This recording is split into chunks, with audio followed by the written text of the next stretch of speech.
What's up, and welcome back to Back Pocket Topics. I'm Cooper. And I'm Scott. Welcome back, guys, to our first episode in probably like a year, I think we were just saying. Yeah, it's been Um, pretty much exactly a year because our last episode was also an NBA conference finals prediction. So, so yeah, Scott just kind of went over it. Today we're going to be talking about the NBA Western and Eastern Conference Finals. We are recording this the day after Game One of Pacers and Celtics. So I mean, we could just get right into that game if you want to start, Scott, and tell me what you think.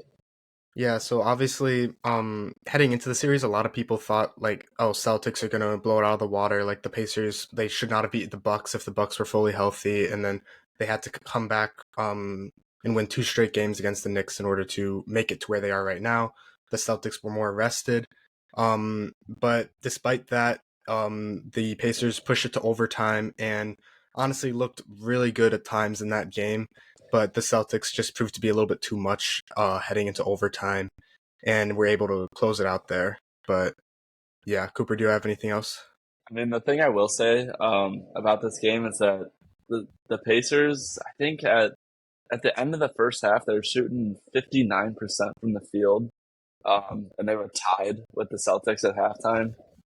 Like overall in the game, I'm pretty sure they shot like I don't know 54% from the field as a team and like 37% from three, and they still lost. And they ended up choking their lead to that Jaylen Brown three towards the end. That sent the game to overtime.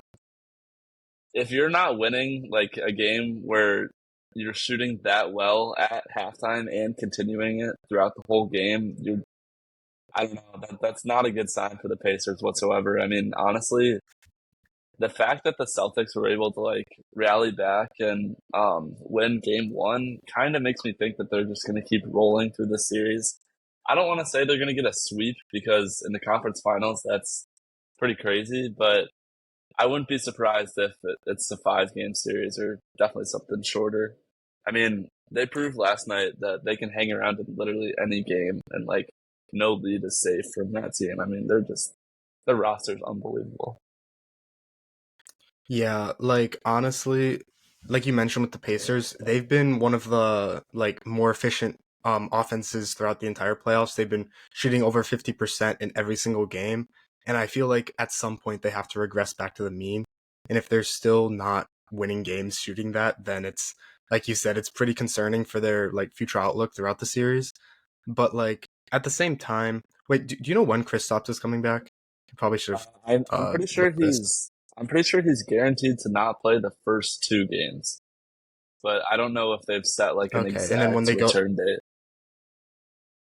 I don't know. okay, so Like maybe when maybe they go he'll back to play. Indiana, then they'll, Yeah, yeah. I mean I that just honestly, I feel like the Pacers might, yeah, I feel like the Pacers might get two games off the Celtics because I feel like while the Celtics like have looked good and like they were able to rally back in that game, I feel like on offense sometimes they're very they're kind of turnover happy. They like throw the ball away when they definitely shouldn't, and like especially without Kristaps, I wouldn't be surprised if the Pacers steal a game in Boston before heading back um to Indiana. But at the same time, I definitely will pick the Celtics to win this series. They're just the more yeah. talented team.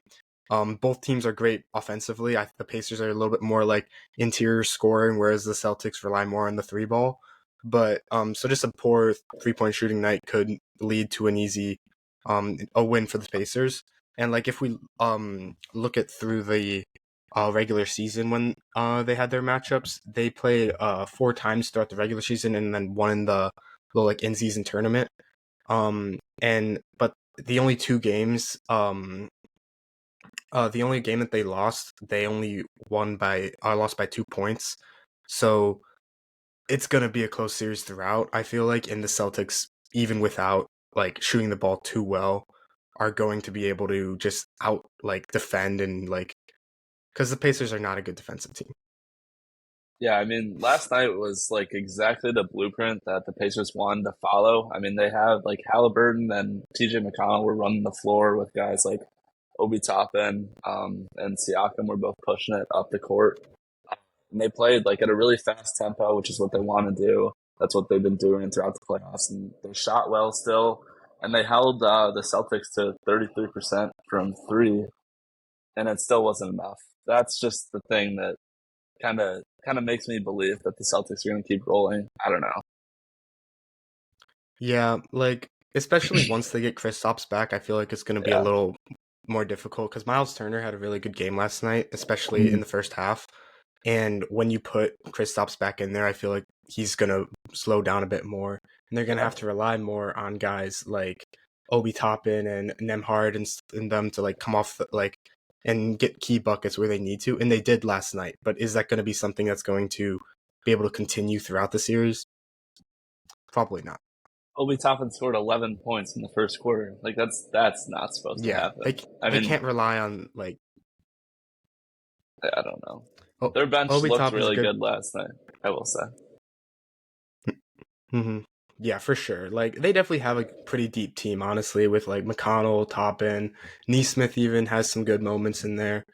But just the Celtics are just more high end talent. They're a better defensive team overall. And like while they definitely have some flaws in their game, they're definitely not a perfect team. The Celtics are definitely just the favorite, and I think they will close the series out in 5 or 6 games. Yeah, I'm gonna go with my official pick as being probably Celtics in five. I just Halliburton. I like Halliburton. He gets some hate. I don't know, like lately for like his trash talk and stuff against the Knicks.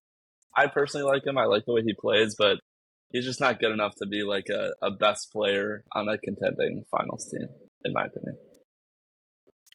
Yeah, I feel like part of the reason Halliburton gets so much hate is because I feel like he was getting so much praise at the start of the season.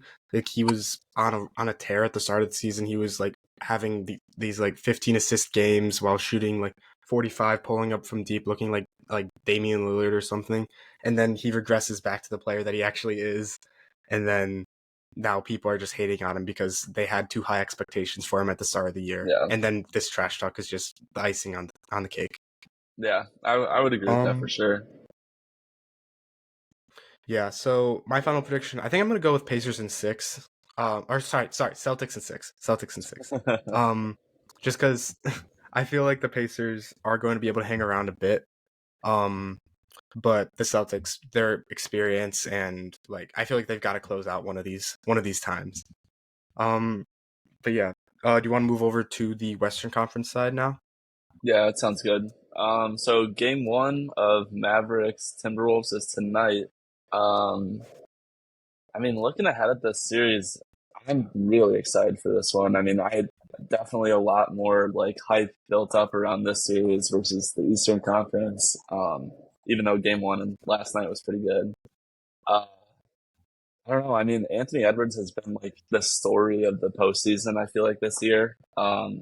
And he's just been like amazing to watch. I honestly didn't think they had a chance at beating the Nuggets because, I mean, Jokic is insane, but I don't know. I mean, they pulled that off. Why not keep rolling, I guess? But I'm not really sure how they match up with the Mavericks.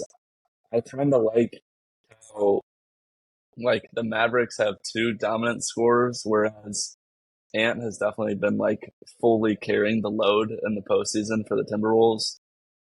I like Luca and Kyrie; those are two guys that are very difficult to stop when they're both at their best. I mean, Luca's been really banged up this postseason. I feel like the Clippers and the Thunder were both taking crazy shots at him, like in both series. He was getting beaten up out there. Um, but I mean, now that he's had time to rest up, I think that's a pretty good sign for the Mavs. Yeah, definitely getting a little bit of rest in there is definitely going to be good for Luca. And like while I feel like the Timberwolves are reliant on Ant to like carry the load for them a lot, like he is averaging 29 points in this playoff series and like he is definitely their star player. He's being pushed out as the face of the entire NBA, let alone just their team. So like they do rely on him a lot, but like in that game 7 against the Nuggets, he only shot 6 for 24. He only had like 16 points, I think. They had other guys step up clutch like in towards the end of the game. Naz Reid absolutely dominated in the fourth quarter. Naz Reid is a very talented player to have around the stretch. I also really like Jaden McDaniels. I feel like he is one of the most underrated defenders in the NFL, and he's finally getting his flowers throughout this playoffs because he is a talented defender with some offensive prowess as well. And I feel like Jaden McDaniels is like going to be a key piece that can like he's just a versatile defender that can guard on the ball in the paint because he has the length to do that. And I feel like that'll just be an X factor in this series. Because yeah. And while Gobert is not the offensive player, um that like he's definitely a negative on offense. His defense, he is the defensive player of the year, and he is a talented defender. And if when Luka and Kyrie try to penetrate inside, he is going to be like a factor in there that's gonna stop that. And I just think that the Timberwolves are like on a really good roll right now. And like you said, I think they're just gonna be able to keep rolling. It definitely will be a really close series. I can't deny against that, but yeah. I might honestly give the edge to the Mavericks. I don't know. I feel like it's tough to make a prediction on this one. One thing that I think definitely plays in the Timberwolves' favor is like having Cat, Gobert, and Naz Reid. That's probably. I mean, that's got to be like the. That's a crazy 3-man rotation of centers. Probably the best in the league The easily. best, probably the best front court in the league for sure. Yeah. And like you're asking like Derek Lively, who's a rookie, to go out there and try and stop him. I mean, Gafford's pretty good. I like Gafford from the Mavericks, Bulls legend. Um, but I don't know. Looking at the Mavs starting lineup, I mean, PJ Washington is probably going to have to go out there and guard Cat every night, which is definitely a tall task for someone who, I mean, gets a lot of minutes at small forward just as much as he does power forward, and Cat's like 7 feet tall, so it's definitely going to be a tough matchup. But I will say that I like that the Mavericks. I think that this is their second conference final appearance in the past 3 years. I think. And I mean, obviously Kyrie is new to the team, but he won a championship in Cleveland. He's got a lot of playoff experience. I really like that, like Luka and Kyrie and some of the Mavericks role players are like coming into this series with more playoff experience than guys like Ant and Cat. I mean, Mike Conley. I mean, he's been in the playoffs a decent amount, but I don't know. I kind of think that at some point, Ant's only 22. I mean, this is his fourth season in the league. I feel like the playoff expectations might catch up to him in this series. I don't know. Like we're saying, it's going to be a close series. Might go to 7 games possibly. I don't know. Like we saw in Game 7 against the Nuggets, he didn't have a great game. Nothing special. I don't know if he can keep up like this playoff stretch of dominance through such a gritty 7-game conference final series. Yeah, it's really going to be a test of whether or not Ant is here yet. Like, there's no Yeah. question that Anthony Edwards is going to have like a long, like successful career, but it's whether or not is that run of playoff dominance gonna like start now, or is it not? Or is it not going to start for like a year or two? Because he is an inexperienced player. This is an inexperienced team. Last year, this team was nowhere near the team that it is right now. Whereas it feels like Luka has been in the situation for years. Same with Tatum on the other side. Like it's just like it feels like these players have been like just not able to get over the hump, and now that it's a more inexperienced like 4 teams in the playoffs, it seems like it's primed for them to get that opportunity to finally make that run at a ring. But at the same time, I gotta ride the wave. I just love the Timberwolves roster construction. They're such a fun team. I feel like they're so deep. They've got players who can score, defend all over the court, and I just think it's going to be such a fun series. First off, like Luka, Kyrie has been playing really well as of late. PJ Washington has really been stepping up when they needed him to. Gafford, like you said, he is a young center. He only plays like 21 minutes a game, but and they will have to rotate more because the only players that they really have to be able to defend Gobert, Naz Reid, and Karl Anthony Towns are Gafford, Lively. So there will be a mismatch a lot, and I just feel like that goes a little bit in the Timberwolves' favor. So I think I'm going to pick the Timberwolves to win in 7 games, but it's going to be a really fun series, and I just can't wait to be able to to be able to see if Anthony Edwards is going to start his little dynasty or whatever. Who knows? Um, honestly think that with my final prediction, I'm probably going to go with Mavs in seven. Um, that's a pretty unpopular pick. I feel like from what I don't know, just the general discourse around the playoffs have been. I mean, everyone suddenly became like a huge Anthony Edwards fan, and like I've loved watching the Timberwolves, but I feel like everyone's kind of blowing past the fact that like I mean the Mavs just took down the one seed with like I don't know Luca being hurt, um, beaten up. I don't know. I feel like him and Kyrie are a pretty dynamic duo, obviously, with a lot of playoff experience. And one thing that I really have liked that the Mavericks have been doing so far this postseason is making sure to like neutralize their opposing team's best player. Like I would say throughout the series against the Thunder, like yeah, Shea did well. He got his usual like 28, 29, 30. But when it came down to crunch time and like late game, the Mavs did everything they could to try and make the Thunder beat them with their secondary guys, like I don't know, J Dub and Chet and whoever else it may be. I honestly don't think that if they can keep that going against the T Wolves, I don't think the secondary guys like Cat and Mike Conley are going to be enough to like take over in the late game if Ant's getting locked up, and it'll just lead to the Mavericks coming out on top. I do agree with you. It's going to be a great series. I'm super excited for it. And I hope it goes. I don't really care who wins. I just want it to go to 7 games. Like, give me as much of these games that I can get. But just looking at the way that the Mavs are rolling right now, I definitely think that they're going to keep that stretch and take down the young and up and coming T Wolves. One thing I will say though is Anthony Edwards for the next few years. Holy shit, dude! He's gonna be fun. Dude, I mean, he's 22 years old. People are like comparing him to 22 years old like the with next Michael Jordan or Jordan. whatever. Like, Yeah, exactly. And you know what? Jordan didn't win his first title till he was 28. Like, oh my god. to be fair, Jordan did come into the league at a lot older than Ant did, but still, the point still stands. Anthony Edwards, he is already the face of the NBA, probably, or at least one of the top Yeah, 3 faces of the NBA, and probably will be the successor once LeBron retires inevitably. And the fact that he has so much like swagger and just confidence and is able to back it up on the court after that, like he is going to be the face of the NBA. And that's part of the reason why I'm riding with him, honestly. Like, that's we'll fair. see. Um, I you talk about a yeah. swagger. Do you see him talking shit to that random dude in the Denver crowd in Game 7? It feels like he's talking shit to like every random person he sees, It's dude. Like hilarious. his confidence, like I love it, dude. He's just, how can you not? I don't know. Yeah. All right, so Um. we've made our Yeah. picks for each conference. Finals.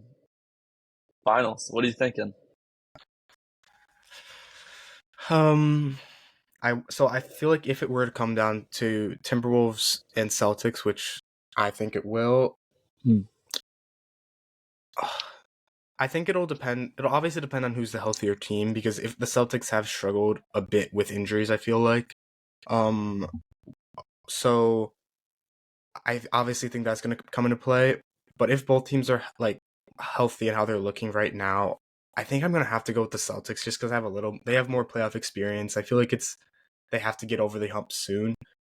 But at the same time, the Timberwolves have been so much more like tested throughout the playoffs. Like I feel like the Celtics haven't, like, it's not that they've had like an easy run, but like it's definitely a lot easier than what the Timberwolves had to go against. Like knocking off the not like the 3-time MVP in Jokic, like defending national champions, like that's a lot harder of a task, and then going up against Luca and the Mavs, like a lot more difficult of a task than anything the Celtics had to do.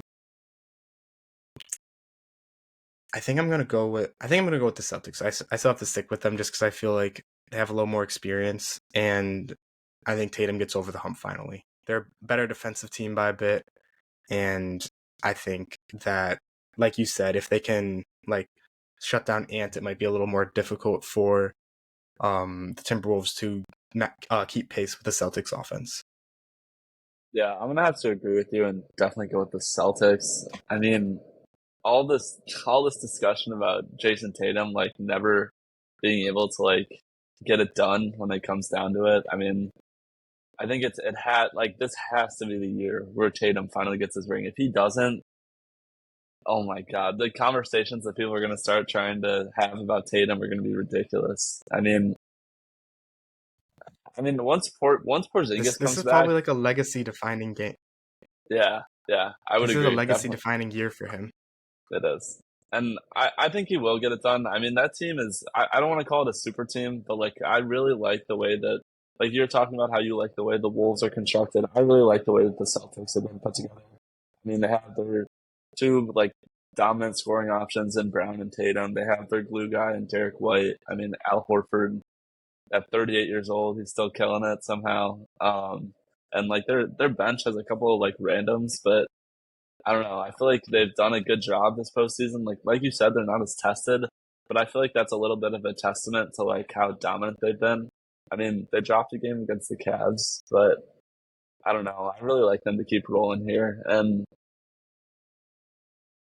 I want to say Celtics in six. I think that's gonna be my final prediction. Celtics in six. Tatum silences the doubters finally.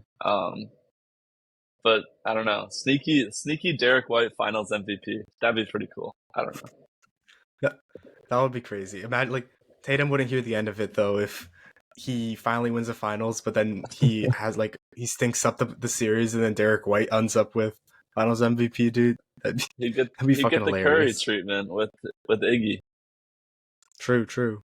Maybe it's the start of their dynasty too, then, and then Jason Tatum will be regarded as one of the better players of all time. Yeah. Yeah. I think I agree with you. I think I'm gonna go Celtics in six. Um, just because I can't count out the Timberwolves for more than 2 games. Like I feel like they have at least 2 games in them if they make it to the finals. Like I think in any series they face, like even if it's against the Mavericks, I think they're gonna like put up a hell of a fight and take away a couple games. So I think I'm gonna go in six as well. And then Jason Tatum, I think, is going to win Finals MVP. I think I as much as I respect the Derek White pick, I think I got to go with Tatum. But yeah, I will say that I do think the Celtics would match up better against the Mavericks than the T Wolves. I mean, Luke Cornett has yeah, been getting like a surprising amount of playoff minutes this year for the Celtics, and like you're really gonna go stick him out there against Cat, like that Gobert Nasri. That's gonna be kind of tough, but I don't know. I still think they will get it done, but that definitely is something to look out for. for sure. Like yeah, definitely. I feel like they're a better matchup for the Mavericks, but Mhm. even still, I think they will pull it out. Yeah. You got any other final thoughts on these playoffs before up ahead of the Timberwolves game 1 against the Mavericks? Um, Nothing crazy. I mean, I'm excited for tonight. I honestly think that if the Mavs want to get off to a hot start, I think Derek Jones Jr. has to have a good game. He has to like establish that he can be a guy that can lock up Anthony Edwards and maybe not completely lock him up. That's a pretty tough task. But just kind of like slow him down. I mean, I want to see a big game from Luca tonight. I want like the classic Luca step back to be fallen. I want him to like drive in on Gobert and finish at the rim. I think that would be a good way for the Mavs to set the tone tonight. For sure. Light 30-point triple double from Luca, getting a little starting the series off right. Yeah, I mean, he averaged 33, 9, and 9, so that's not even that Yeah, crazy it's of an not it's not off the not out of this world for him. Yeah, I agree. I'm just really looking forward to the series and honestly to see who ends up facing the Celtics in the championship because I think they are a pretty much lock for the championship. I feel like it'd be very surprising if the Pacers were able to steal that series from them. Um, but yeah, all that said, this was a great comeback episode, and I'm excited to record some more with you over throughout the summer. And yeah, I guess if anybody has any suggestions for what kind of videos we can make, ranking videos, random like debates, have on guests, just leave it below in the comments, reach out to us any way you want. And yeah, it'll be a fun summer. We can hopefully get a couple of episodes in before the NFL season kicks off and we can really get back into pushing out some podcasts. Yeah, for sure. We appreciate you guys for tuning in. Yeah, like Scott said, we're going to be continue uploading episodes throughout the summer. Obviously, once these playoffs are over, we're going to hit a bit of a dry spell in terms of like content to talk about. So, like you said, leave some ideas. Um, and we're not just going to be discussing baseball. As much as I like baseball, but I think that'd get a little old. Yeah, especially Um, I'm not. My baseball knowledge is not quite up there. I'm a little lacking in that department. all right. Well, thank you guys so much for tuning in to this episode of Back Pocket Topics. And we will catch you next time. Thank you.